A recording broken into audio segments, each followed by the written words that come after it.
When trying to solve a problem, there might be things that are required for a solution to exist. We say these are necessary conditions. But it might not be enough, so we want to look for things that guarantee a solution exists. This is a sufficient condition.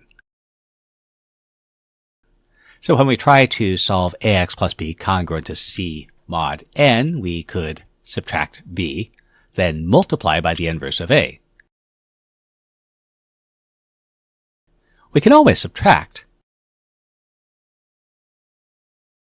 And if the inverse exists, we can multiply by it. So the existence of the inverse is sufficient to find a solution. And we know that the inverse exists if the greatest common divisor of a, the coefficient of x, and n, the modulus, is 1. And so this gives us a theorem. If the greatest common divisor is 1, then the congruence has at least one solution.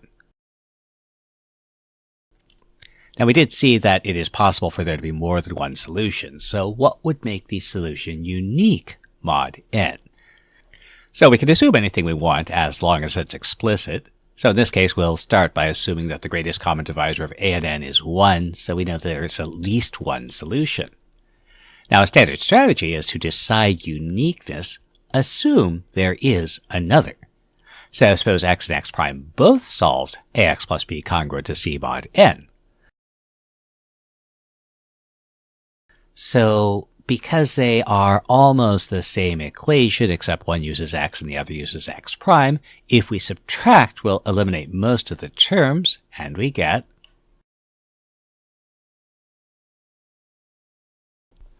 consequently, a times the difference must be something times n. Now since we're assuming the greatest common divisor of a and n is 1, then n must divide this difference x minus x prime, and our definition says that x is going to be congruent to x prime mod n. Consequently, if the greatest common divisor is 1, then our congruence has a unique solution mod n. What if our greatest common divisor isn't 1? As we saw, it's possible there might be no solutions or multiple solutions. Let's start with a case where there are multiple solutions. So as before, we'll assume we have two solutions to our congruence. So as before, we'll have a times the difference equals q times n. But this time we're assuming the greatest common divisor of a and n is some number d. So we can let a be d times something and n be d times something. Well, if we do that replacement, we can remove that common factor of d, and we get. And now, because we've removed that greatest common divisor, the greatest common divisor of a prime and n prime is 1. And since that greatest common divisor is 1, then n prime has to divide the difference, and so x and x prime are congruent mod n prime. And this gives us a new result. If we have two solutions, then they're congruent mod n prime, where n prime is the modulus divided by that greatest common divisor. It's worth noting that if our greatest common divisor is 1, this gives us the same result as before, and unique solutions mod n, while if the greatest common divisor is greater than 1, this theorem tells us that if one solution exists, additional solutions also exist mod n. So earlier we solved 8x plus 3 congruent to 7 mod 12. Let's verify that our results that we found there are consistent with our theorem. So earlier we found 4 solutions.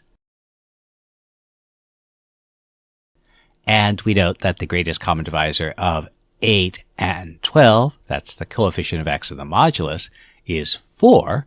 And the modulus divided by 4 is 3. And so our theorem tells us that these solutions should be congruent mod 3, and we find that they are. What about the case where there's no solutions? So if our greatest common divisor is 1, we know there's at least one solution. So if we want to have no solutions, it's necessary for that greatest common divisor to not be 1. However, it's still possible for there to be solutions even when that greatest common divisor isn't 1. So if our greatest common divisor isn't 1, it's possible no solutions exist. So what we want is a sufficient condition so that if P, whatever it is, then no solution exists. So a useful idea to remember, consider the contrapositive. The contrapositive in this case is that if a solution exists, then not P. So let's see what must be true if a solution exists. Suppose AX plus B congruent to C mod n, but we have the greatest common divisor of A and n is some number D greater than 1. And that means AX plus B minus C is n times something, and since D divides A and D divides n, then D has to divide that difference B minus C. Consequently, if a solution exists, then D has to divide the difference between the constant terms. Or, contrapositively, if D doesn't divide that difference, then our congruence has no solution. And again, we'll verify our theorem for a congruence we found had no solution. So we find the greatest common divisor of 3, the coefficient of x, and 15, the modulus. That's 3, and 3 definitely does not divide the difference, 2 minus 7, so no solution exists.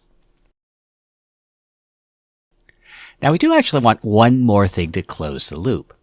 If the greatest common divisor doesn't divide the difference of the constants, we know no solution exists. But what if it does? It's conceivable that there might still be other requirements for a solution to exist.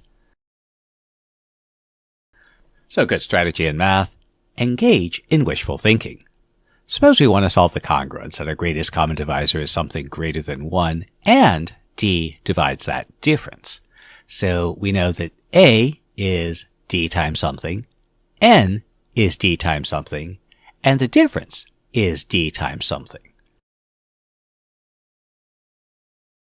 Now we want AX plus B congruent to C mod n to have a solution. So we can work our way backwards from where we want to be. So we know that the difference is Q times something. Now, once we remove that common divisor, then we know that the greatest common divisor of A prime and N prime has to be 1, and so we know this congruence has a solution.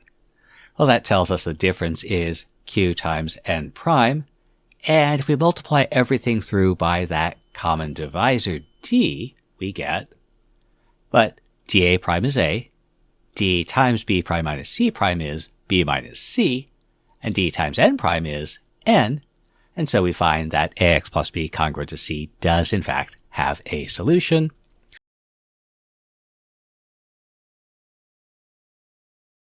And so putting everything together, the congruence has a unique solution if the greatest common divisor of A and N is 1.